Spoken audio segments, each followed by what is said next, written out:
In today's video, I'm going to be showcasing our trip to Fraser Island. Now this was very eventful, a lot happened, and also you're going to see a little bit of the bushfires, which you may have seen on the news if you live around the Queensland area or somewhere around Australia. I'll be showcasing key locations such as Eli Creek, Champagne Pools, and other places. I'll be doing a few time lapses of us going up and down the beach and also doing some off-road tracks and other things. So let's get into it.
So we are at the Mojino Shipwreck, and it does not look like the way it used to when it actually got put ashore in 1935.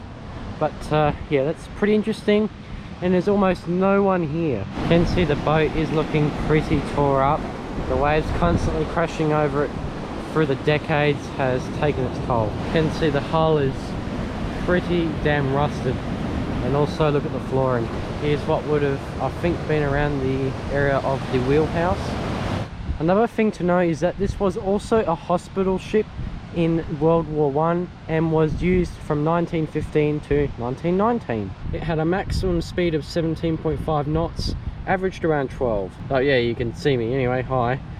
We've also got many other engravings of photos. Now I've seen the Maheno many a time, but I actually haven't been up here to see what the boards say, so that's quite cool. Also, I am surprised this thing is still here. I will be sad when it probably crumbles, but yeah, in its current form, it doesn't look that great.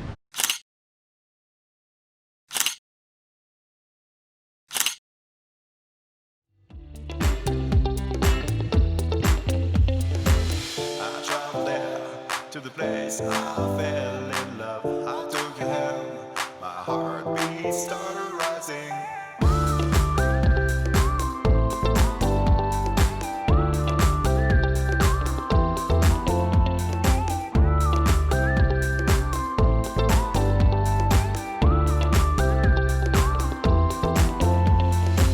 I traveled there, looking around for you. I kissed you there, longing for you. Right, so I'm just walking up to the Champagne Pools right now, and this is usually filled with water, but right now it's around low tide, so there shouldn't be much there, but I'm going to see.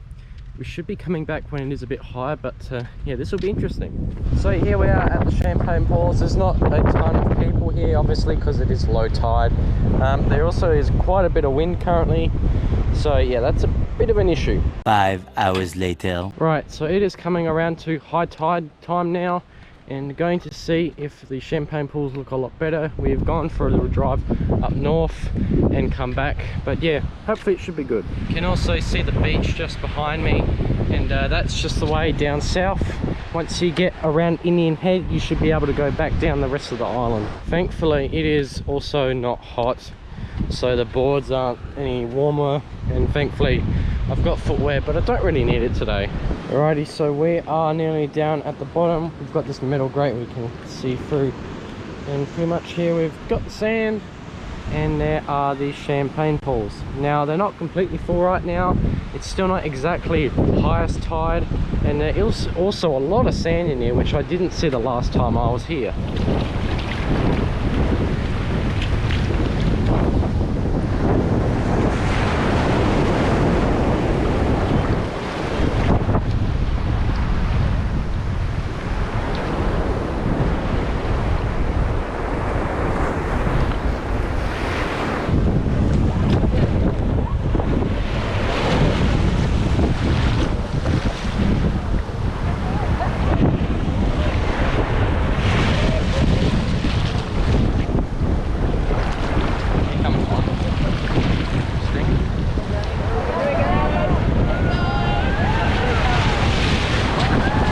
Alrighty, so I am pretty much done at the champagne pools. Had a lot of fun here, didn't really film much, but yeah, just wanted to enjoy the moment. Alright, I'll go on to the next thing. Right, so we are back at Eurong, and today we're hopefully going to be going to Lake Makenzie, but as you can see, it's quite a few clouds. We might be getting some rain. Got a few tour buses coming up and around, but yeah. A couple of Land Cruisers here today. We've got ours back parked. We've got another 200 here. Another one right here. Also a white one. Plus, yeah, another one there. That's quite a few.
Right, so we're actually down at Central Station. I wasn't actually planning on filming you, but I'll give you a tour anyway. We actually stayed at the camping ground actually over a decade ago, and yeah, it wasn't that great, and it was also raining, and right now it's just started to rain.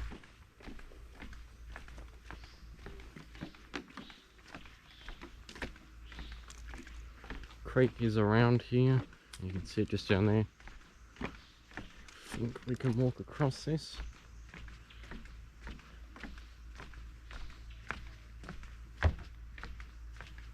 There we go, you can see it in all of its glory.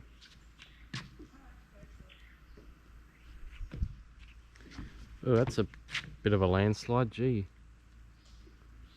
That tree went for a right old fall into the creek. You can see all the overgrowth above us when we're walking on this platform. I'm not sure how long this goes for, I've forgotten, but it's pretty good.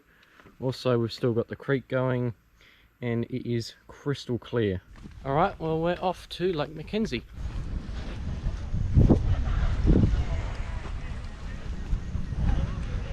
Right, sand is extremely clean and still white, surprised. Let's see how cold this is. It's probably getting a bit of water on the lens, but whatever. Oh, that's actually not too bad. Wow. I might actually just walk out there and see how far I can go before I'm really going under. Oof, a little windy. Oh.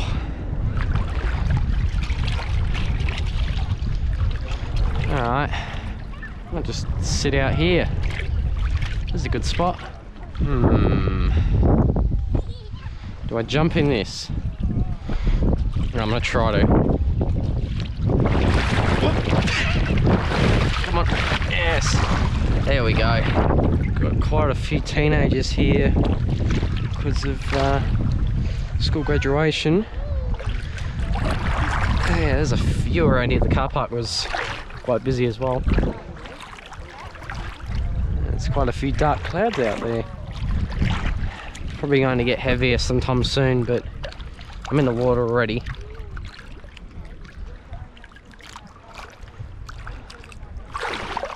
Paddleboarding, nice. I'm actually a little far out. If I was to get out of this, I'd probably go under. Oh, it's starting to rain a bit heavier now. Oh. Alright, well, I am done at the lake. I had a bit of fun for quite a while. I didn't record it. I just wanted to enjoy it. But now I'm extremely tired, so yeah, I won't be recording more today. Onwards with the next place we go to. Right, next day, and we are at a place called Red Canyon, and obviously you've got red canyons, and we are by the beach, and yeah, it's beautiful and the weather is pretty perfect today. Alright, so this is the walking trail in there. Kind of weird since there are wooden boards up there. Anyway, we'll get up. Do not climb on or remove coloured sand. Okay. Yeah, it is very red. Oh, so this is the end of it. This just ends right here. So there's hundreds of thousands of years in the making, but still so fragile. So this is sand dunes that have kind of been compacted, and well, look at that. Now I've just noticed something. We've got these sand dunes here which do look okay, but then you can see the ground is kind of black. So what has happened is there's been a fire on Fraser Island, as I may have talked about. It looks like it's actually burnt around here, that close. So it looks like the vegetation has actually regrown a bit already, which is good. We can see that this vegetation is also burnt out. So the fire got really, really close to the ocean at this point. Thankfully, it doesn't look like it on this side, but the grass may have grown back. But yeah, you can see just how black it is. And that bottom of that tree has been scorched. Okay.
Don't even breathe.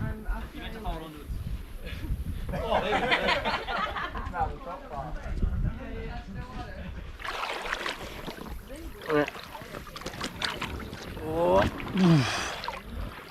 All right.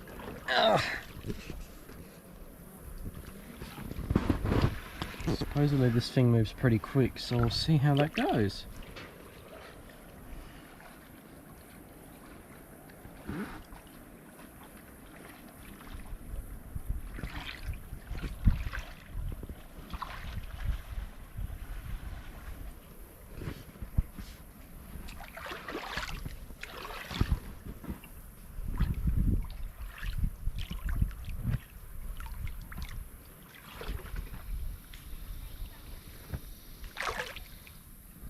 Oops. Oh, whoa, whoa. There we go. Oh, nice and quiet now. A little birdie going around. Ooh, scrubbing.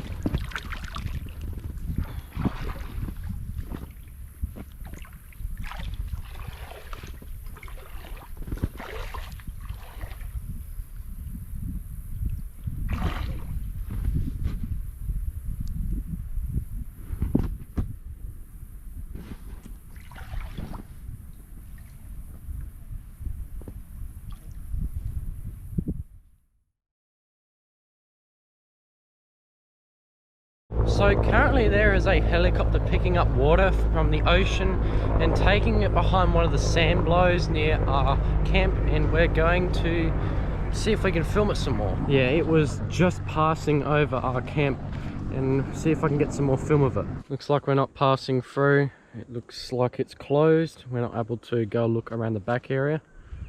See what it's like on the beach.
Righty, so we are at the Ngkala Rocks south entry point, and as you can see, there are some people lining up because someone is obviously bogged. Now this does happen quite a bit here, and obviously people who are a little inexperienced just muck it up and they can't pass through. So we've got a few people kind of already here having a look because, yeah, we're being held up. Now we've got a BT50 trying to help that other BT50 out, and they've also gotten stuck, so not sure how long this is going to be until it's free.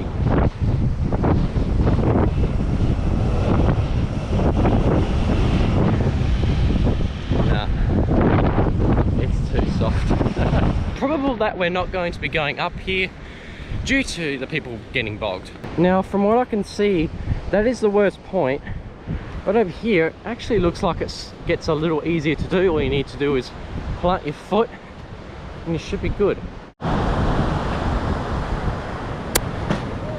Yep. Whoopsies.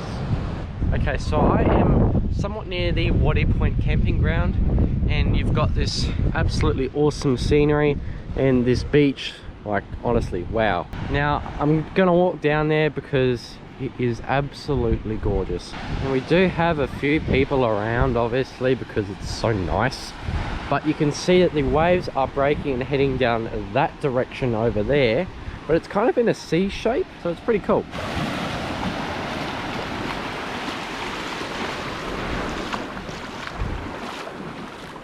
Crystal clear water.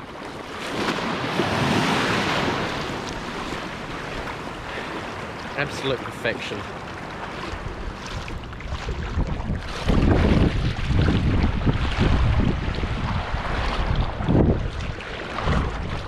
Now I can actually go out quite a fair bit. Firstly, because you can actually see what's under the water, you don't have to worry about getting chomped on by anything, and also it is staying pretty shallow. But yeah, the sky is just stunning. You've got a couple clouds, really breaks up obviously just blue sky. So I've currently got the wide angle lens on, so there's much more wider range of view, and you can see right here that it just goes on for so long being like this. And also the water temperature is absolutely perfect. It's not too hot, too cold, you can see in it. Yeah, if I could just chill in here for a long time I would. So in relation to where we are, we've got Ngkala Rocks around that area. Oh, that's a bit high. And then we've got Orchid Beach over there. You can see the cell phone tower in the distance. Probably not on camera, but anyway. And here's the beach that just ends here. Well, it's been a good trip so far. As I said, I am a little worn out, and I'm very happy with my purchase of the GoPro. It just does everything I want. I probably could have gone underwater with it, but I'm a little lenient on doing that, so maybe I'll test that later. Righty guys, well, we are pretty much done for this trip. It's the last day, and there is really not much more I can physically do. I'm quite burnt. I'm also very tired and very sore as well. But yeah, overall was pretty good. Now if you do want to see more from me, then make sure to subscribe, and I'll catch you in my next video. Peace.